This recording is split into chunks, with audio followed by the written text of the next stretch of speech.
samedi moko akoma de pasteur et camarade ya ba Guilhem Mizwa ya Guilhem Mizwa tiki biso balobi ke balingaki producteur mo ya moni fa produire ba mais après ça ba en condition moko falaki ke a initier bango na ba kisi pe asengi bango sacrifice ke makila boyebi frère Guilhem aujourd'hui azana siama belé ici à Kenda na ye frère Guilhem yepe azalaki parmi batu oyo balingaki ba produire mi azami auto toliki na moi ba makambo mosusu na frère Guilhem maintenant il pas azalaki parmi wana mais condition moko ezalaki il faut tout ça la sacrifice mais sacrifice yango ezalaki ya tabate ya mbongo te mais ya makila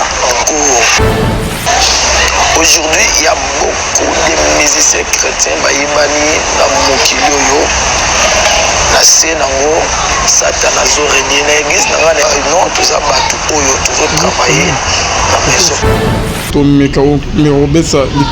Bien aimé. Et nous avons suivi une émission bien aimé dans les seigneurs au camarade Mokoya notre bien aimé Tikabiso Guilhem Mizwa au Azoloba au ya bengi ba vérité koloba que non ba kotara na baki si babilo ke belé concernant moninga na Guilhem Mizwa. Je crois que offre wana et silate et salama kino lelo et ba vie à ba pasteur rebelle ba vie à ba homme de Dieu belé eza détruite na kati ya ba makamneti ya boye oh mona mutu bino bo mona na ba mbongo ana ba mituka menzoka nde subasima nango ce n'est pas Dieu qui a donné mais mutaleki na banzela mo boye po a se retrouver place wana bongo la meso Mwene fongola misu omona pe fongola matoi oyoka sango ya Mutuelle Misunga oyo eyeli bino ba kongole nyoso oyo bobela ka maladi ya ndenge na ndenge oyo bozali pe na makoki ya kozwa ba soins de santé te ezala awa na mboka na biso to pe na libanda ya mboka na biso pona yango esengeli koyeba kaka ke na $5 na yo ya pamba oyo okobanda kofuta chaque fin ya mois okobanda kozwa ba soins de santé awa na mboka na biso même na libanda ya mboka na biso soki maladi na yo esengi bongo pe check up okobanda kozwa yango chaque semaine kaka ndenge yo moko olingi ya kosamba pete mbezali te bino moko botala mama Colette oyo azalaki kobela kasi maladi na ye esengaki ke akende kozwa soins de santé na libanda ya mboka tala ndenge Mutuelle Misunga ezwaki en charge na nyonso kobanda Kinshasa bino moko botala ndenge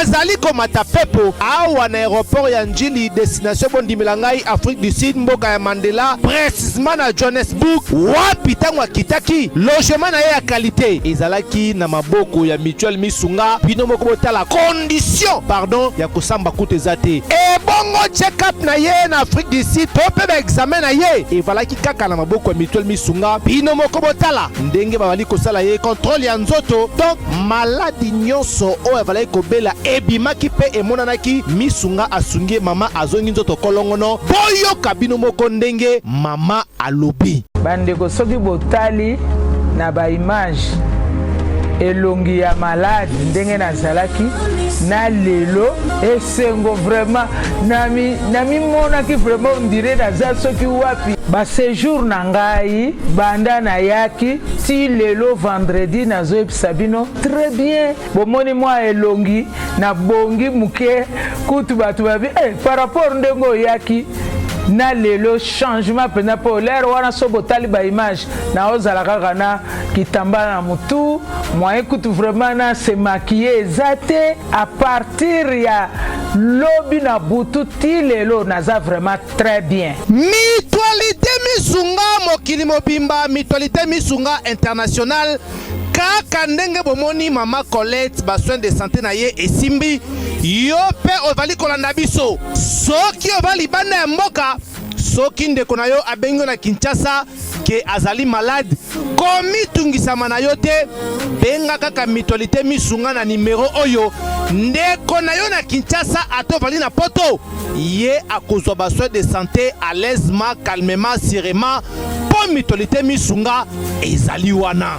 tala kosamba na yo te kobanga na yo te komitungisa te luka kaka bandeko ya mutuelle misunga ezala maladi nini ovali kobela epa na bango okozwa solution lokola mama Colette azwi solution na ye kaka na $5 ya pamba oyo afuta na misunga ememi eti na Johannesburg na Afrique du Sud na mboka ya Nelson Mandela. Eske na mutuelle misunga tembezali ezate. Shalom, shalom, bien-aimés dans le Seigneur. C'est avec un grand plaisir et joie que nous nous retrouvons dans le cadre de cette émission Rien que la vérité qui vous est toujours présentée par votre humble serviteur Alvin Beya Maboko Naki Bonzambe na Bonzambe Lola ezo futa simana onto ya olbake nzamba boye to kwaye wapi na manso azo saïla biso bien-aimé dans le Seigneur. Un grand merci na pasteur Feza Missia, la bouche autorisée de l'Éternel depuis Zurich, na Philo Mukwaya Motema Bivin c'est de Homo depuis Londres, pe na maman Gisèle Lokelo Motema papa Emmanuel et na Boston, les frères Papi Kongé na l'homme de Simangolo depuis Champ de Fond Nzama Lola Amona yo Bonzambe na Bonzambe lo les offres bien-aimé dans le Seigneur. Maintenant, tu as remarqué Nzama boto kwaye il se soit na émission le lob bien-aimé toko so la vérité ya mingi to beta masolo ya mingi bien-aimé dans le Seigneur na l'homme de Dieu o que to ya miawa apôtre Basile. Ok, boyebi très bien qui n'est pas présenté. La vérité mingi ko bima na émission le lo bokoyoka onamboyoka te bien-aimé dans le Seigneur concernant ba makamo ezo le kana na corps du Christ. Ni nyango ezo c'est passé petozo kende wapi. To pesina malwana apôtre Basile. Shalom l'homme de Dieu. Shalom papa Alvin. Bonne santé. Nzamba okibiso mawa. Santé za très bien na Nzambe. Na bandi kopesa bana Nzambe nyonso mbote tika Nzambe apambola biso. Apambola yo mto opportunité ya olanda biso na émission oyo. Apambola makamno nyonso et puis Nzambe a akanisela yo bisika nyonso zali prophète Marc et apôtre Basile ozomona na te oji Cézanine non lebele musala tozanango eza musala ya prière eza musala ya ba retraite des fois soki tozomona na te tokenda ko se ressourcer na maboko mto abengaki biso yango ezala des fois tomonani te parce que musala eza ba exigence ok, l'homme de Dieu est dans la lourde fonatia, ok, ton mécao, bien aimé. Nous avons suivi une émission, Awawa, bien aimé dans les Seigneurs, ok, de camarade Mokoya, notre bien aimé Tikabiso, Guilé Mizoa, ok, Azoloba, Oya Bengi, ya Bengi, ba vérité, Koloba Kenon, Bakotara, Nabaki, si Babilo, Kebele concernant Moninga na Guilé Mizoa. Bon, tout le monde a bino longo, na poussé à intégralité et dans la chaîne Bian News, beaucoup qui nous connaissent la intégralité à l'émission, ok camarade Aguila Sala qui peut s'abonner tout l'anda, donc vous allez vraiment bien masse. Makambo na monaki et ça lenga bien té côté producteur wana et trouver la maison production wana, à niveau ya maison production wana, bayaki ko promettre ngai $2,000 na mbongo moko ezalaki na saki moko soki bakoki ko produire ngai na acceptaki parce que c'est la première fois na mona producteur alingi produire ngai na temps wana na acceptaki maintenant ezalaki pe na ndeko moko je crois boyebi ye frère Guilain aujourd'hui aza na sia mabele ici akenda na ye frère Guilain ye pe azalaki parmi bato oyo balingaki ba produire mi aza mi oto toleki na mwa ba makambo mosusu na frère Guilain maintenant ye pas azalaki parmi wana mais condition moko ezalaki il faut tout ça la sacrifice mais sacrifice yango ezalaki ya ntaba te ya mbongo te mais ya makila kosuspecte eloko moko mais eza réel ya makambo oyo tozoloba aujourd'hui il y a beaucoup de musiciens chrétiens bayebani na mokili oyo na se nango Satan azorenie na église na ngana non toza bato oyo tozotravailler na maison production. On a une émission mobimeza te bande ko bazana pousa ola na émission mobimba bakei na Biyano news ezo koma na BYANO news balani intégralité ya émission papa oyo alobi kadadi moko akoma lelo pasteur et camarade ya Guilin Mizwa tiki biso balobi ke balingaki producteur mo ya moni fa produire ba mais apesa ba condition moko falaki ke a initier bango na bakisi pe asengi bango sacrifice ke makila réaction no koza ndengeni papa na makam pasteur wa utkoloba. Bon, merci beaucoup. Sur autant de Bible, au moment que tant où il soit outil retraite, il y a 40 jours, le diable lui avait proposé. Satan a dit n'a pas sur la gloire à Mokili, ceux qui au Kuma Melinga. Et je crois que offre wana et silate et salama kino lelo. Et ma vie à ma pasteur rebelle, ma vie à ma homme de Dieu rebelle, et ça détruite na kati ya makamuleti ya boye. Oh mona mutu bino bo mona na bambongo ana ba mituka menzo kande soubasima nango. Ce n'est pas Dieu qui a donné mais mutaleki na banzela mo boyko a se retrouver place wana. Je crois que surtout tel on a sens surtout mona que le frère est sincère. Il a quand même confessé ba makambo ti bakenda o sala kuna que bakenda ki ba proposer bango ba simba ba kis ba salabo. Je crois ils a payé mon côté, ils sont tellement nombreux. Biso to mona mbongo to mona mituka to mona nzambe ya pamboli mais mutu na mutu ayebi na sima ya mbongo wana qu'est-ce que et dans eloni evandi wana. Mais je crois que les frères aussi pourquoi alobi encore lelo il avait tout son temps que tant makamwane salamaki aloba mais pourquoi ailleurs dénonçant lelo pour quel but na ba émission o elekaki nepseto na biche. Beaucoup de gens aujourd'hui basi succomber à cause de bien de ce monde. Ce que le diable avait fait avec Jésus-Christ à Tikita Osalamou Kino Lelo. Il y a des maisons de production, il y a des églises, il y a des endroits comme ça où ils ont œuvré dans le combat Christ, mais en réalité, ils allaient à représentation satanique. Au seuil mutoyo na yo oyana idée que na chrétien na pasteur na homme de Dieu va promouvoir ministère ou bien œuvre mais tant au côté la carte on se rendre compte que ce n'est pas Dieu mais ils ont représentation moro diabolique et babilo ko wana to tikate to démission na carte ba jeune et que Bible et l'obini à quoi sert à une personne de gagner le bien de ce monde mais s'il perdait son âme. Je crois que dans la vie à Moutou, ce qui est important, ce qui est nécessaire, ils ont une âme. Les frères net na utoloba boy aza sincère dans le sens que alobian lelo il a témoigné quand même que bakendaki ba maison bakendaki ba kotaki boy ba proposer bango mbongo tout ça pour que basala production wana. Et moi je crois que il faut interpeller batunyo so bazana kacha ba voix wana. Et nous avons persuadé et convaincu que ce lelo c'est qu'il y a quelque chose qui n'est pas tourné. Oh, les frères Amoni Kenako, Kaché Makambote, na livré yango. Il faut servir des leçons. Il y a bateau bana katuana, bati kabilo kouana. Il faut servir des leçons. Ben bateau, mutoaza envoie à Kinabandira na ke. Au père de âme non mais tu vas rien gagner. Mais na yo chité pour na lobake. Pourquoi batana nyonsu asala kiamuti? Pourquoi quand son frère était vivant à Salagité a dénoncé? Parce que peut-être celui a dénoncé qui t'a sous les frères on a payé à son âme à Koufaté. Mais ayo makamwana les lois ne connaît à Koufa déjà. Pour quelle fin?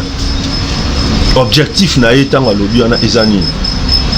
À quoi ça la démarche on attend on est mobile à qui vivant qui a bandeko bon na biso aussi to ke ba place à mabe ba si ba pesi so elora mabe peut-être les hommes de Dieu ba quoi ça démarche on a ya ko ramener âme wana mais les lorsqu'o mutu akufi déjà oyo ça biloko wana pour quelle fin? Parce que famille wana est perdre église corps de Christ est perdre mutu wana accueillir siko tant au lobi ngo lelo po et salami. Voilà. Merci beaucoup, apôtre Basile. Donc, parlez c'est que les musiciens travaillent malgré que bazana komo yanzambe na muno mais bazana nzambe te. Et quand Bible et lobby, il y a beaucoup d'appelés mais pédéli.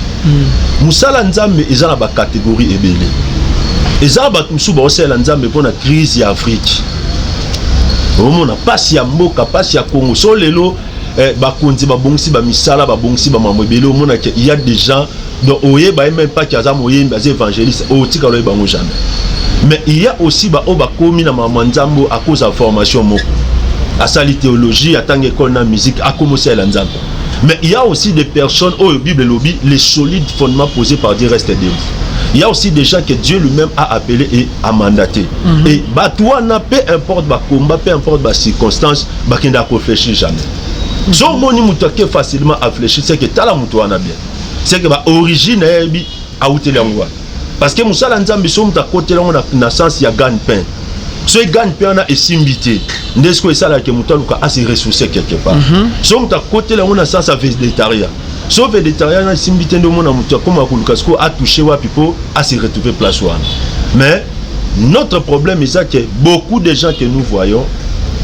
bazana nzela ya nzambe te quand bien même que baolo babango nyonso ke toujours c'est la nzambe donc biloko wana tellement fréquent bon par rapport à émission to biso pe to confirmer que liboso caméra qui ma comme frère o alobi que eza ya solo oui to confirmer ceux qui pèsent ya solo gloire à Dieu ceux pesant ya lukutaka yemoko monto ayebi bien aimé dans le Seigneur to nga juste que to ça moi analyse par rapport à émission OK a otayi ko sala kolobake ye na ba Guilain Mizwa ba kendaki et pas producteur mo ba proposer ba a initier bango a sengi bango que non ba ça la sacrifice humain bien aimé dans le Seigneur et puis na ko ba ça place wana ndé olobi on ne sait pas si c'est vrai ou bien c'est faux mais tant mutu da zu courage à loba tant mutu ye mo mta tindi était mais a saliba allégation na ya lobi que to kenda ki place bo et puis moi j'aimerais encore na signifier ba na nzambe il faut faire attention na bikota kota mutu ya boye yo oye bate oke oyemba na ye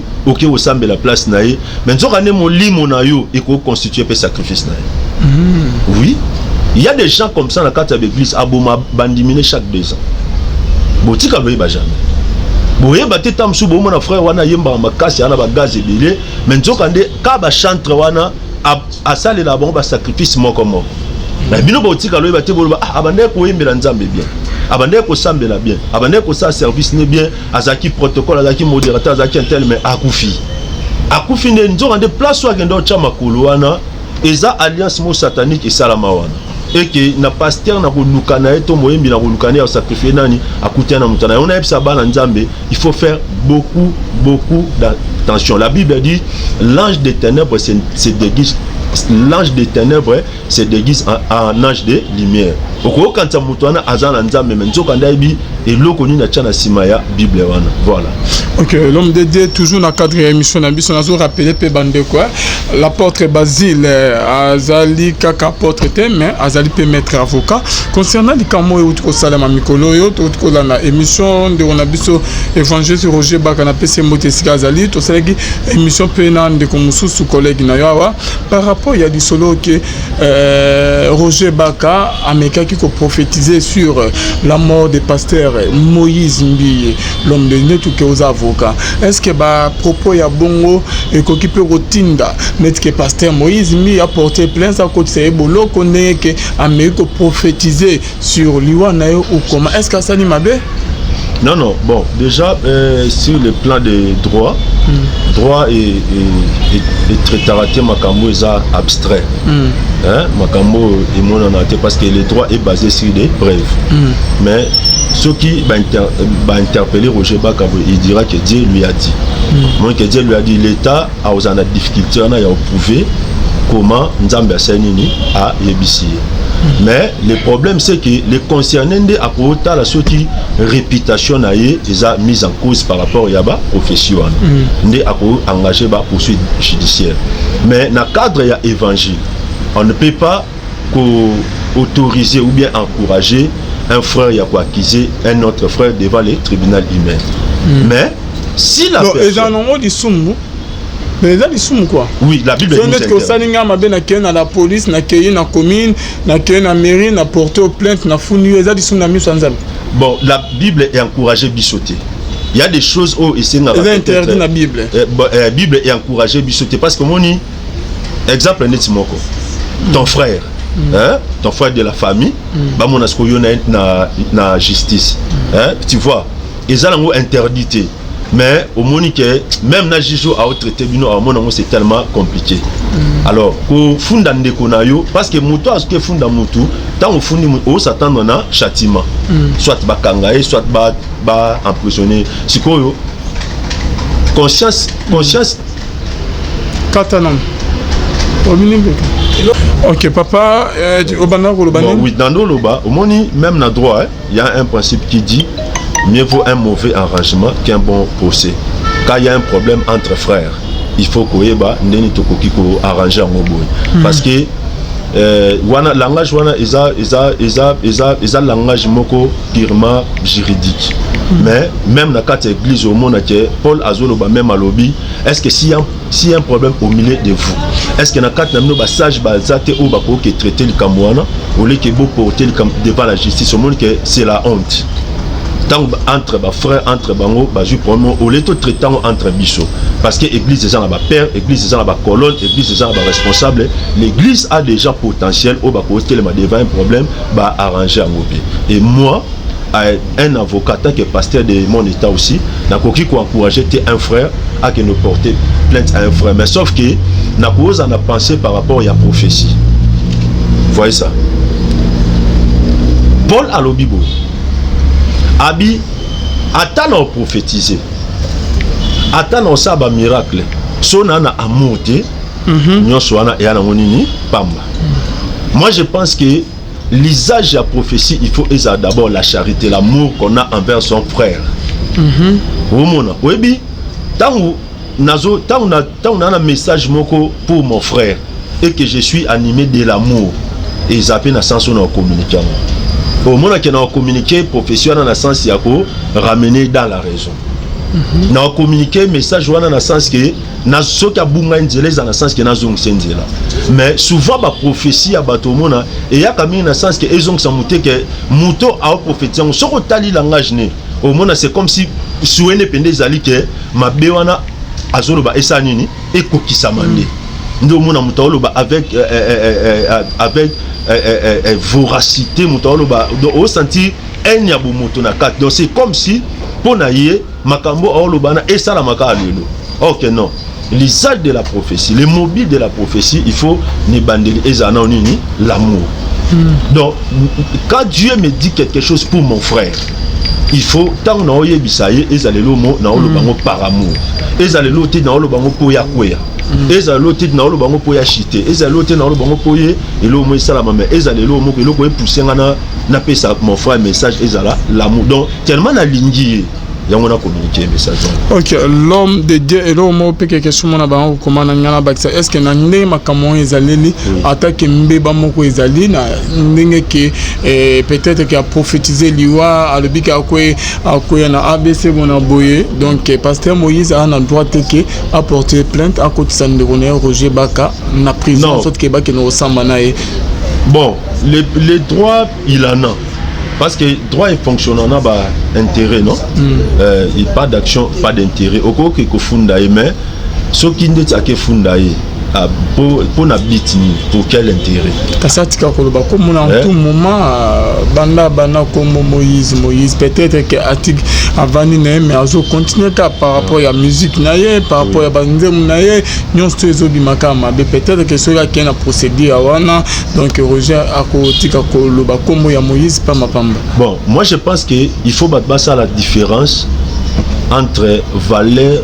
Entre honneur yaba aîné na valeur il faut topé sa bateau ba sala makamba minene na nzambe makambo e mona en tout cas il faut tous à la bateau pour ton dimaké Moïse mbi a sala musala na moni il faut toi arriver place où tous se mettre d'accord que cet homme de Dieu là a sala musala na mais le problème qui est là c'est quoi pourquoi pour s'acharner contre ton frère et puis na milieu moko médiatisé c'est ton frère. So Monique Nzamba pesa qui au message, mais pourquoi pas au Lukai? Pourquoi pas approcher frère nous c'est que bon mon frère Nzamba tel singa qui ndengo za boy Nzamba lobi que ceux qui au sa mandaté il va frapper. Ceux qui au sa mandaté et comme le problème. Moi je crois que les frères Roger Baka, il a tout intérêt, quand il y a des messages comme ça, il y a Moïse Mbiaza, c'est son frère. Mais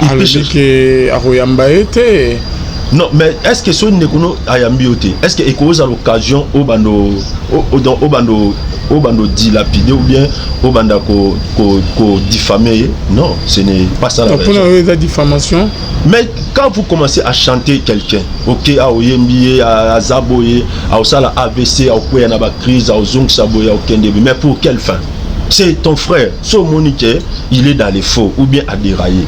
C'est mieux au Bengi de Kona Mobile, bon papa, tant Batali Singa Boy. Et ça, là, canal est belé, même par une personne interposée. Au cours soit moyen, au coup d'un frère, nous pouvons communiquer message que papa tant Batali Singa Boy pour Nayo. Seigneur Azolo Bakia, il faut au bon sa place. Mais ce que le roi n'est pas et que Yobani maman ko s'acharner la TV, parce que tout ta non Moïse Mbiete. Mais tout me kota la non nous, mukumba wana ya libota na nzambe wana belé bazas ko simanaye. Oui, que Bible le Bible frappe les bergers et les brebis seront dispersés.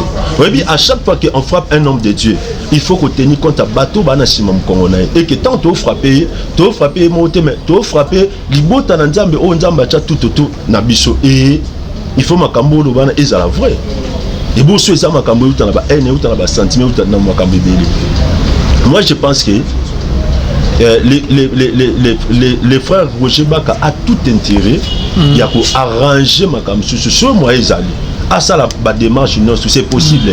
Moïse avant dans la lolate, Moïse avant dans les États-Unis, pasteur Moïse avant dans na Congo. Donc soit ça la démarche à coutaner à passer message voilà. Et puis nauti ko lobango siko prophétie il faut za na mobile il faut za la amour. Tant on a communiqué message que nzamba lobi biso nzamba lobi la biso non. Oko vanda boy mutabengi na téléphone nzamba tel sur liwa. Oko vanda boy mutabengi na téléphone nzamba tel sur déception. Oko vanda boy mutabengi to ba le service moko moni que ka o isa boy. To kota na ba couple.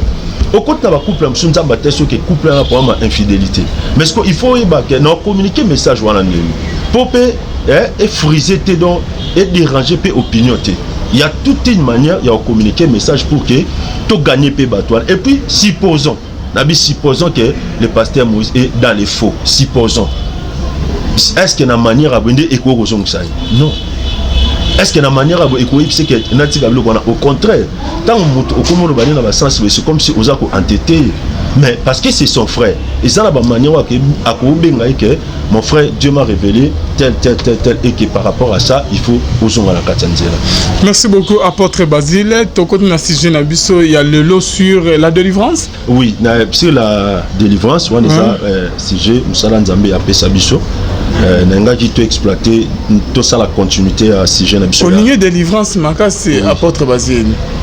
Bon, une vision ou comment moi je crois que délivrance est sa particularité dans biso, et sa particularité au Nzambe a Pesangai par rapport à appel nanga, par rapport à ministère, mais délivrance il faut ezala apanage à tout ministère. Il y a tout ministre. Dans sens nini au monde que délivrance des acquis base, des acquis sous-bassement ya ministère ya Christ. Le Christ a dit ceci, l'esprit de l'Éternel m'a parce qu'il m'a envoyé pour délivrer les captifs. Yango mona so tali parcours à Yesu, vie à Yesu mais il y a délivrance. Ezala na bandiela, ezala na balabala, ezala partout so la ni ministère à Christ. Au monde que zaki basé na nini délivrance. Basé à délivrance pourquoi? Parce que le Christ a trouvé que monde entier zaki na maboko ya Satan. Da te bilé bazaki na sia monde ténèbres et que mission Christ mené zaki a kolongo la batuana na maboko ya Satana pe ko kotia mona katia royaume ya notre Père. Notre Père kolongo la ba o bakangamaki. Alors pourquoi on continue toujours délivrance dans la famille et na ba église au lieu que beaucoup nous restent en libanda parce que ba oyo bazana katia Christ baza déjà sauvé. Oui. Non, merci beaucoup pour la question. Je crois qu'il faut apporter les meilleurs mots. Bon, bah au bazan na katia Christ baza sauvé oui, mais Bible et lobby donc so muta bongwami a commis sauvé et là c'était que est vrai et sukiwana. Mais au monde qu'il faut mutuana bazwa temps ya holandela. Bazwa temps ya holandela délivrance ni holandela vie naïe parce que aussi longtemps que Christ a été moto azalaka toujours na besoin azala attaché bino nyonso ezalika ada attaché na ndeni oui Jésus-Christ non kasina suksande aza moto azalaka toujours na besoin azala attaché na Christ c'est-à-dire azalaka toujours enseigné azalaka toujours na kati ya bonne parole pour que vie na ezala délivré et puis na yebisa bana nzambe délivrance ezalaka lomo ezala progressive. Bino na ba église on dirait c'est comme si délivrance en haut comme trop en tout moment délivrance bande musu bazo beza peut-être moyen na bino ba pasteur si je mo que se retrouver facilement ya rozwa mbongo ou comment ba musu ba comment fabriquer na ba faux miracle pour na que bande mi ba ya délivrance pour na que ba gagner. Bon, Bible et le Bible, il y a eu des faux prophètes, il y aura aussi, il y a eu des faux prophètes, il y aura aussi des faux docteurs parmi vous. Donc, les faux et comme ça, peut-être parce que c'est prévu dans la Bible. Et na epsa qu'on a débit, na epsa qu'on a bi, bonzambe aux homono bat nyonso ba osela, ba mobile bat ba osela ma monzambe zan et ane ngamote. Monsieur azo sala ngo pona nzala, monsieur azo sala ngo pona kan pain, mais monsieur ça appelle ne o nzamba tindi. Dieu lui a appelé à Salilaï. Alors, pour le baquet, délivrance et ici la thé, aussi longtemps que bah problème ici l'ité, tout tika délivrance n'est. Parce que une église bat tout à chaque jour. Les lots sont muta malade ya ki abiki mais lobia no mona mutu so kunaye. Ezal roi to lobike hôpital ndenge izana bati ko traiter bat. O comment bino hôpital bo sala ka traitement ba malade ngo ici la thé ou quoi non. Il y a des malades au bazan na intérieur ya ba hôpitaux ba na besoin suivi. Ils appellent à battre belé ba na kata l'église ba yambi yesu oui mais il faut tout ça la continuité wana. Yango mona na ebse bat na bi le Christ a dit tant yesu a sécuisi laza a sukuanate abi délier et laisser-les aller. Donc au monde que par là nous comprenons que délivrance c'est l'homo ezalara progressive malin mais muto akangolami il faut bolandela. Bolandele pourquoi? Bolandele parce que des pères que makambo e kanga qui est lobby ezongela lobby anakuna. Yango mona Christ abini. So milimo mabe ba bimi na kati ba kendaka. Mais après un certain moment, on a moli moi na zone ma aozon a yemogote. Aozon a 7 démons plus forts que. Parce que il y a en tout moment beaucoup ko organiser ba séminaire, il y a délivrance. Il y a wana et senga que église siko ezana suivi. Prophète et landela. On a délivré combien de fois? Tout le monde na Bible ba Jésus a délivré, a tika délivré ba pour la deuxième fois quand même. Non, yoka non Yesu a délivré bon pour la deuxième fois parce que ba lobela ba continuité na bango penate. Yoka délivrance il y a vie, il y a un chrétien yoka ou faux. Non mutabongo la mutema une fois. Mutabongo la mutema ne une fois. Babongo la mutema une fois. Mais koloba que délivrance c'est ça la une fois. Parce que délivrance c'est comme ça. Oyo lolo délivrance au koyi lobo mais oui. Oji c'est zandeni papa. Yoka. Yesu abiksi mutu. Na bandi mi on comprend la volonté que ba koyi à chaque jour. J'en ai fait ce penser moko. Yesu abiksi Yesu akuta na femme au ba surprenant qui est. Moi so balinga o lapide. Oyebi tango Yesu abiksi aibiseni. Aibisi abi tango Yesu aibisi batwana o asumuka na te abanda liboso. Mais au moment tango batwana ba ke Yesu aibiseni abi kene me kosumuka suste. Aibisi va mais ne pêche plus. Oyebi après ça qui instruction là pourquoi? Après ça qui instruction là parce que so zongeli masumu c'est que makambo ezongeli osusu. Donc so zongeli mabe makambo na otosa makambo na tangolo opona ezongeli osusu. Il y a des gens à y une église pour sambeli pour négocier de délivrance mais au moins la même personne a zongeli ka vu wana. A zongeli ka ba même réalité wana. Et cause même makambo opeksa que ndenge to sambeli boye battre la délivrance na yo. Ko ça les loko boité ko ça la o boité mais au moins na mutitanga ki abosani. Et mutabongo so tobike to si to sali délivrance et Cécilie. On montre que on aura toujours déjà dans l'église. Na pesi exemple moi simple. Na ba hôpitaux. Ba ko kanga jamais ba porte pour ba lo baké, ba tudia ba si obika non. Mais quand on reçoit les gens, ba paye sa traitement ba epsi mutabiki mais au monde même na ka ba malade mutazara na besoin son contrôle. Ndenge pena kibonzambe sama. Ndenge pena kibonzambe mutu ana besoin azana suivi balandela kaye pour azala toujours. Babengi Yesu azanet ke recours ya suka. Oui. Après avoir otambola partout, oye pa Yesu a délivré yo akangoli eza pona mbalamo eza teke o akoma rolandelo malembe. Azanet ba docteur na biso ya mokili. Rolandela malembe wana il faut na expliquer ça signifie quoi. Rolandela malembe ça signifie que mutu abiki il faut basa la suivi na spirituel. Yes, asalaki suivi ya femme ya perte ya makila wapi. Wapi? Yes, asalaki suivi na wapi. Oh, mais nabi tant Yesu abiki. Na tu ne peux question. Mais dans stratégie au Kanaka bani pesa offrande bo. Offrande ya rachat, salabo zo saboy. Tant Yesu abiki si dit les prêts. Tant Yesu abiki dit les prêts. C'est bon, et le mot très important. C'est bon, beaucoup et pas sacrificateur. Parce que yo ça Yesu ça a suivi. Ah, ça l'envoie. Bon, Atina pas sacrificateur. Mais oui. Ah, l'année là-bas, l'année suivi. Mais mouta l'église, mouta nanda coûté. Tozo comprendre le bango bien té. Mais papa, expliquez-moi. Na bien. Yesu lagi nanda. Na pesa ka musus. Est-ce que Yesu lagi nanda? Moi sur le bazo ba que la femme coubée. Bana ko prier na synagogue. Oui. Tout le monde va prier Nzambe badaki redresser. Car moi swanda bana ko prier ko kumisa Nzambe adai courbé. Tant mi Nzambe moné ya Yesu. Yo sabi ki sa tika ko bateke ya rapé suivi papa. Kasi yebsanga tu est-ce que reste ta vie à moi si on a ba tika lo beta. Paul Azolobe oya koya ko bakisa liloba côté bino o ke ngai na te bino te Paul qu'il soit maudit. Problème est aboué. Non non. Ozote ya makameze na Bible te papa. Bikisa nzama bikisi malamu il faut pas qu'azo so pour la deuxième troisième fois. Je crois que ça na ba église tout le monde délivrance. La Bible dit ceci, mon peuple périt faute de connaissance. Si ko connaissance en parole ngolo be yo monde ozai connaissance to ngai. Kasi yango te makambo oloba na. La Bible yo ne on connaissance que exactement parce que ozana biso na nzela. Non, la Bible dit mon peuple périt faute de connaissance. Au conseil Yesu suivi parce que Yesu a dit na temple d'abord exercer ministère na kata temple te. Muto exercer ministère na kata temple. Exercer ministère na kata balabala. Non. OK, peut sans réponse. On ne se comprend pas papa. Tu se comprend bien. On se connaît pas suivi. Autant moli partout et simbitoyé par Yesu bikso mamo et sili. Non. Tu n'as pas besoin pour la cause que non suivi à délivrance. Là c'est une conception purement humaine. Tout le monde de koyo abel qui na mala il y a plus de 38 ans. Oui.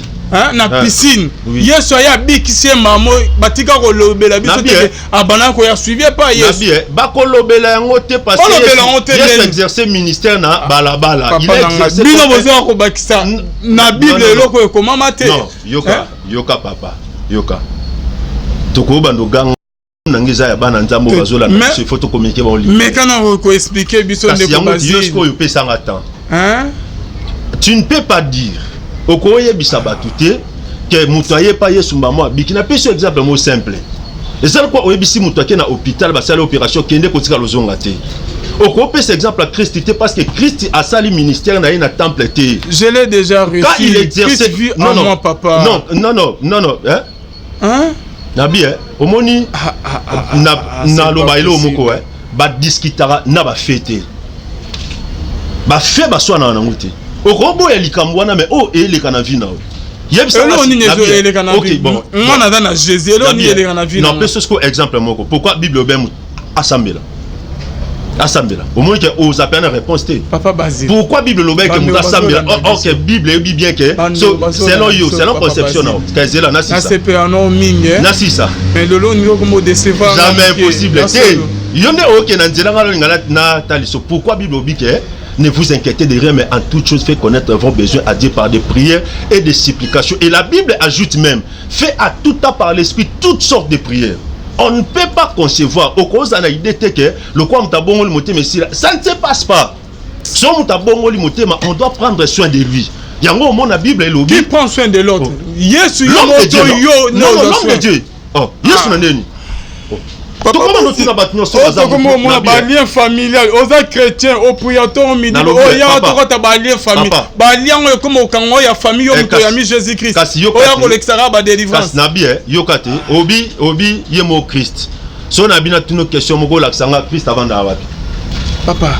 Le Christ a établi ses serviteurs pour baser soin à peuple naï. Maintenant, je n'ai pas besoin que le lot qui n'est pas serviteur. Mais en contact non.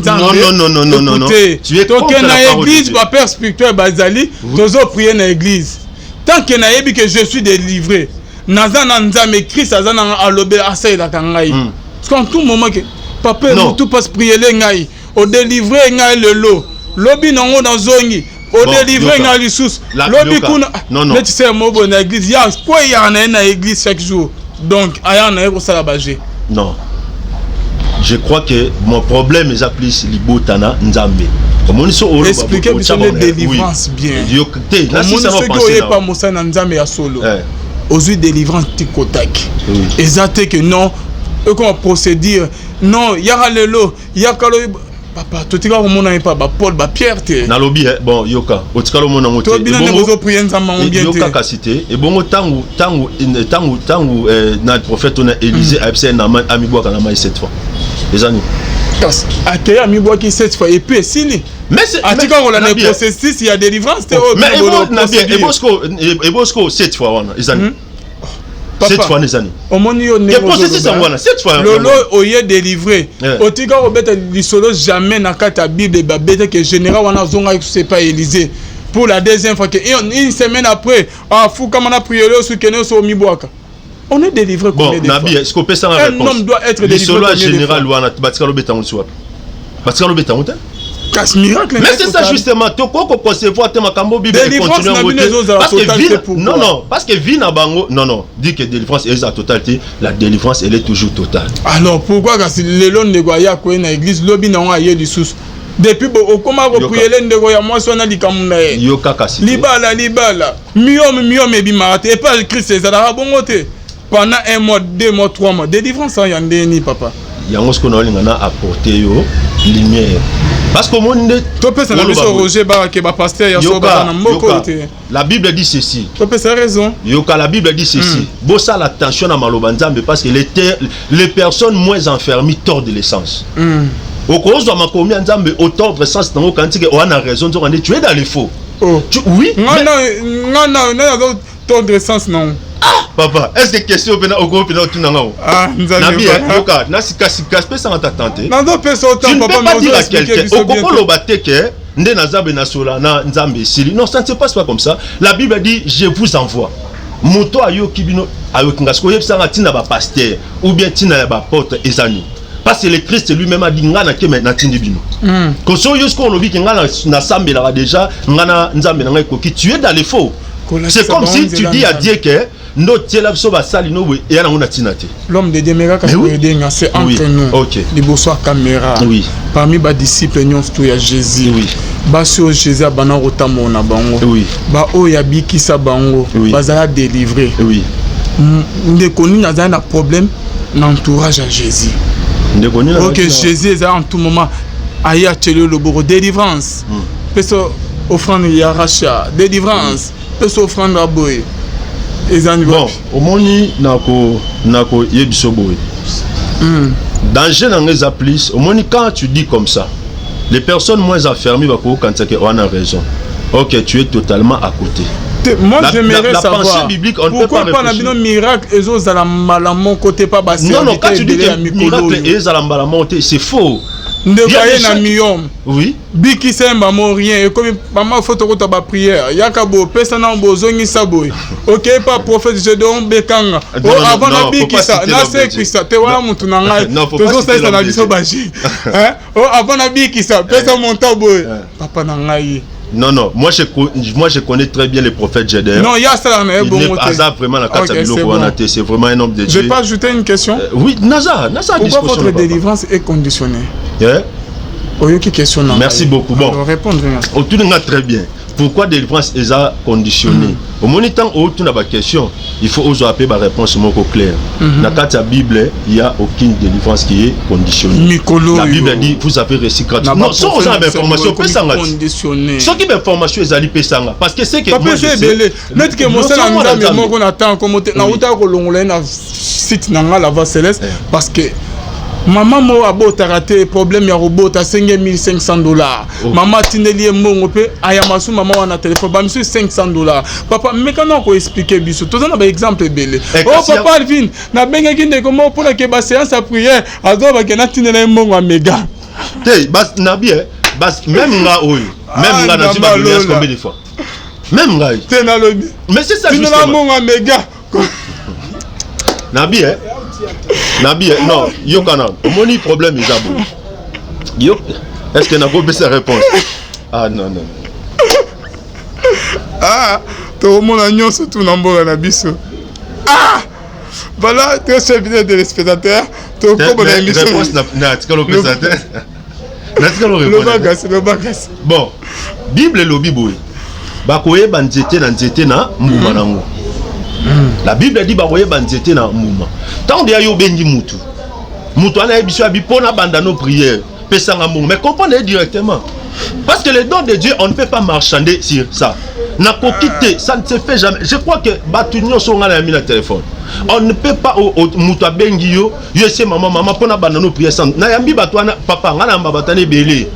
Papa na benga ki x na ko tanga ba kombo ati. Ndeko na moni miracle te. Papa pesa mbongo. Non, problème est ça ko mutambo na miracle te. Miracle on ne peut pas marchander. Toko marchander c'est que maman na osambelo mona miracle pesa ça ne se fait jamais. C'est qu'un enfant de Dieu peut donner à son Dieu son action de grâce selon Nzambe atie na kati ya mutema.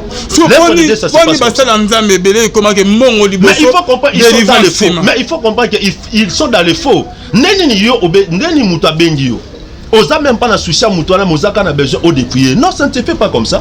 Prière et ça na ba authenticité nango. Yangwana moi je dis au peuple de Dieu, tant de yo bengi mutu et que muto na bandi au maman pona sambela pona yo et puis yo kanga webi bato wana pratique na bon yani tango yo bengi yo mona a peso la prophétie moko mais moi na suka na waso pona banano prier il faut tinda $400 otinda $500 na mbi bato na belé ebele oyo aiso papa na benga mutu x na benga mutu y na ko cité combattre na benga mutu ba pesenga condition mais yo na bengi yo opesenga ni condition ni loko peut to ça no prier peut aussi sur lobi pelote mais c'est que nous reconnaissons wana parce que toko sala musala na mensonge te c'est que nous reconnaissons musala to sala et senga biso connexion nini internet et ça m'a bêté so mutu ye mo kanisi mosanza et ça m'a bêté so mosanza mbasengi mega et ça m'a bêté so qui a sengi. Mais il ne faut pas que ait la condition mo sine qua non que maman pona sambela pona yo pianga boy. Wana ils ont na komote que la mutelo. Je ne peux pas le faire. Et puis je dis au peuple de Dieu, tant on constate déjà que mutana biloko on a comprendre directement que il est dans les faux. Délivrance c'est cause à conditionner, délivrance c'est na prité, délivrance na elo monter. Merci beaucoup voilà. L'homme de Dieu apôtre Basile to comme na so ya émission biso. En tout cas, tu as consommé déjà 45 minutes na biso papa. Je crois bien que bon article quelques minutes juste 5 minutes à 8 minutes. Moi, exhortation à Banyo okay, merci beaucoup papa apôtre Basile. Merci peuple de Dieu. Tika numéro non yangwana c'est numéro apôtre Basile yangwana. Apôtre Basile beaucoup en contact. Merci beaucoup. Au bien option à plus 243 89 69 16 721 et je crois que pensez to bande ko lobela pendant 5 minutes na to tanga na yo penser moko na Genèse chapitre 11 les versets à partir verset Genèse chapitre 4 s'il vous plaît. Genèse chapitre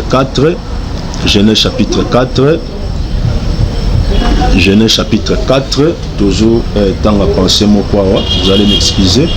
Genèse chapitre 4 à partir verset 11. Je lis au nom de Jésus. Maintenant tu seras et Dieu dit qu'as-tu fait la voix du sang de ton frère crie de la terre jusqu'à moi et maintenant tu seras maudit de la terre qui a ouvert sa bouche pour recevoir de ta main le sang de ton frère.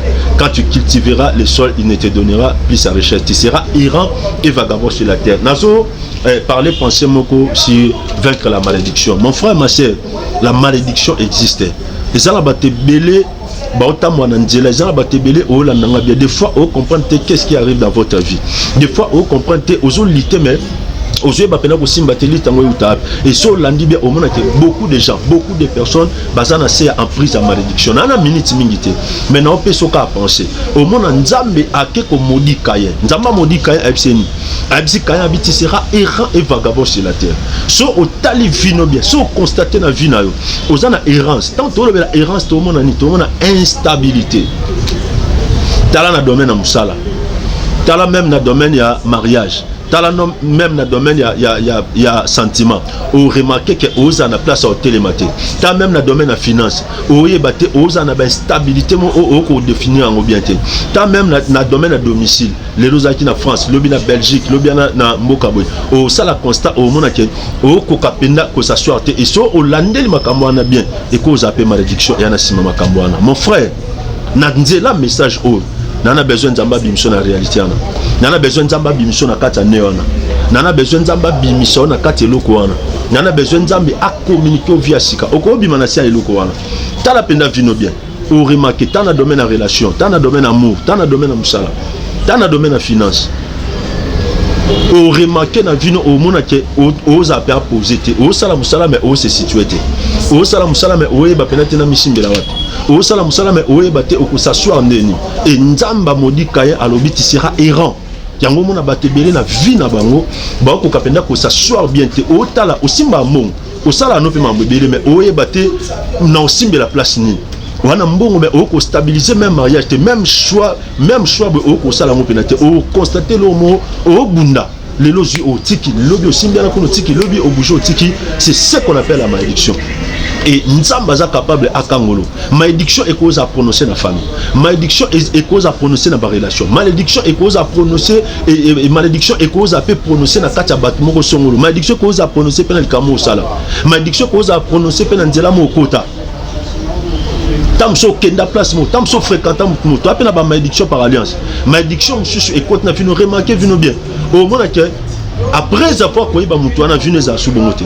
Il y a des personnes au batambolaka na malédiction na bon et que so kutai na ye a cause pe affecter na kati lokwana et on a besoin nzamba kangolo et on a besoin nzambi abiksa tous en a plus de 243 89 69 16 721 et non souk ça pona ça batubo ko saboter délivrance noté pour na ba faux ko saboter délivrance noté pour na bateau bazo s'abiser na musala na nzambi ko saboter délivrance noté pour kutela na mutu moko apesho ba condition mbongo ba pasteur no so ba ndemote. Maman Bible au monde mon frère ma sœur to sel on met to sel on est monté et ça la bateau ba ça la pour na ventre na bango yango tango benge loko liboso cha liboso no ya mbongo pesa mbongo pour na sambela pesa mo pour na salabo ko saboter délivrance notée ko saboter bénédiction notée ko saboter ouverture notée à cause ya makambo yo parce que kutana na fomoko webi ke ko kutana azama bi asabize nao mais problème non na etikali réalité non na etikali.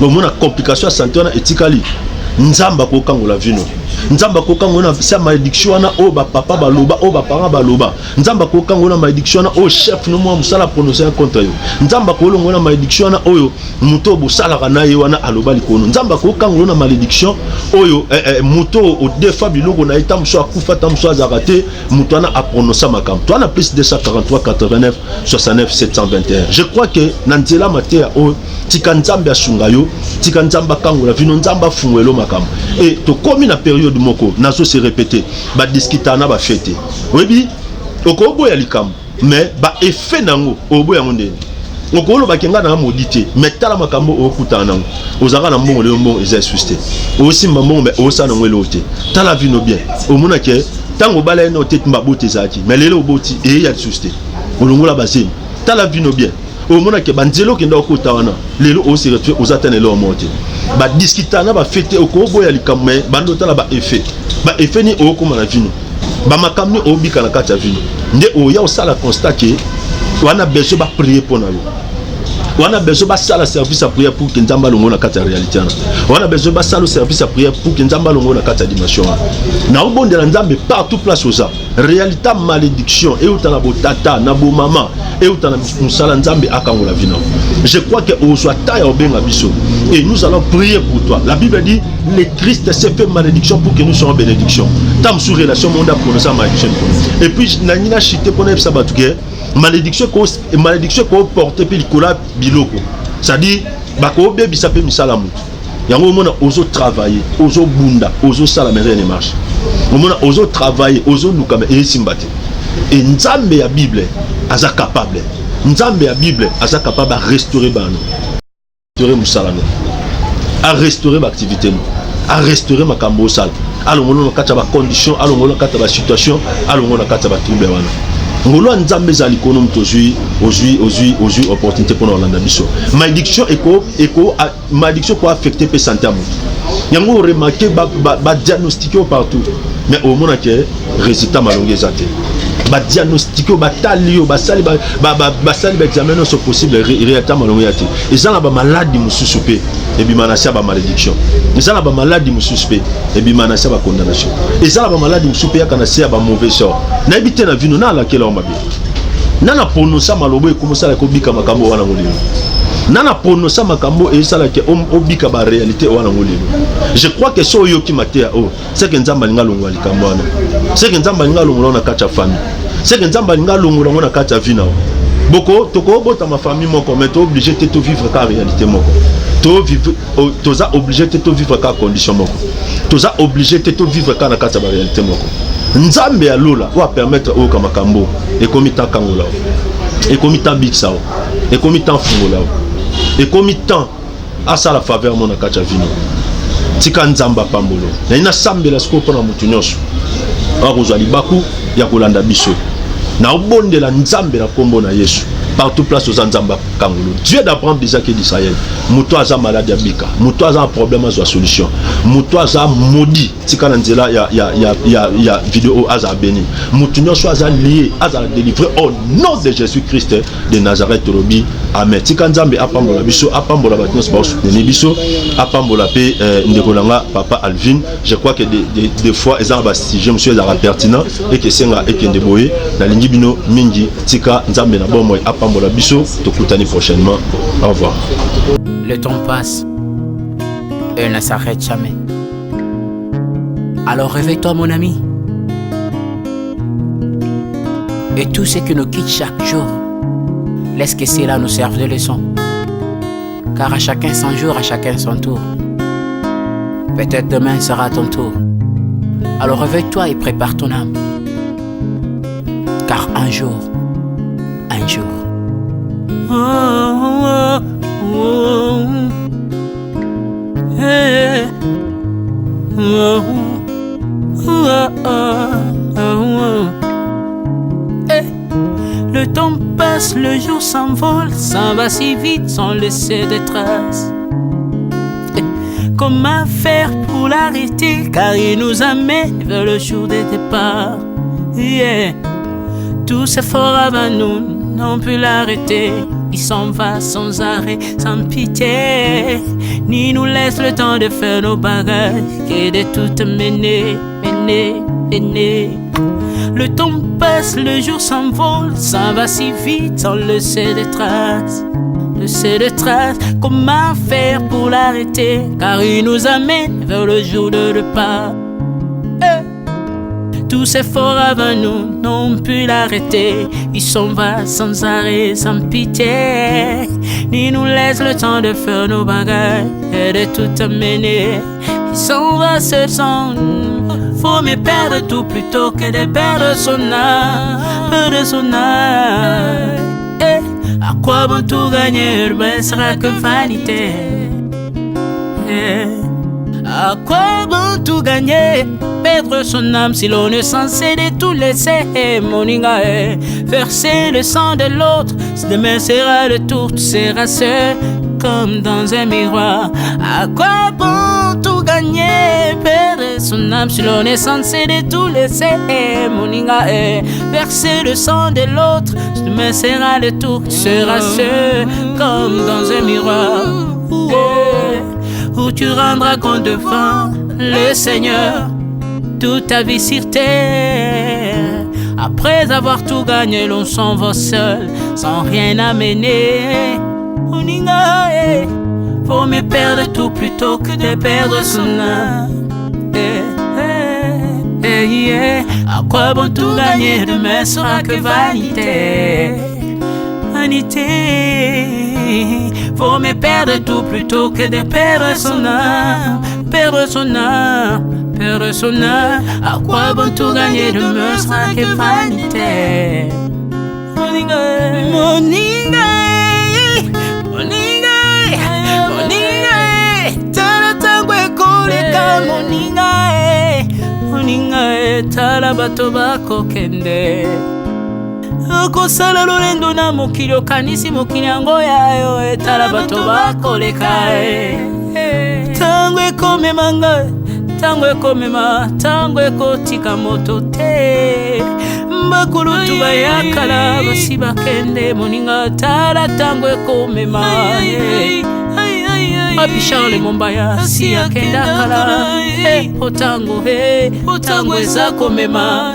Ya Marie si akena ye, misa mungolo we, tala tango ebemi papa de baba si akendaka tango eza koleka ale moloto si akendaka po tango eza koleka ata mobutu sesese kokukungwendo wazabanga asi akendaka tango eza koleka Mzee Laurent Désiré Kabila akendaka tango eza koleka tango ekotika moto te tango ebangaka mokolo te liwa abangaka mokolo te abangaka peleki te abangaka moto mbongo te ayokaka mpe mobola mawa te liwa tango ayaka amemaka moto nyonso tango ekoleka ndenge na bomoi na yo epai na yawe tango ekomema ndenge na bomoi na yo mokolo na yo ekoya okokende ndenge nini le temps passe ne s'arrête jamais le temps passe moninga tala tango ekomema moninga tala tango ekoleka moninga tala tango ekomema tala tango ekomema tango ekotika moto te engela bomoi na yo tala bato bakokende osala ndenge nini okotikala ebende te okotikala ebende le temps passe ne s'arrête jamais le temps passe ne pardonne jamais le temps passe ne s'arrête jamais lengela bomo moninga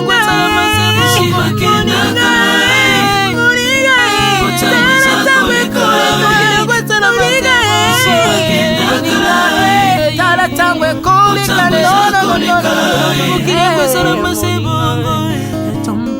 ekolo nyonso bato bakokenalela mpona nini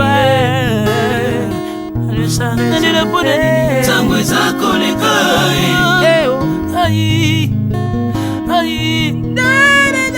tango eza koleka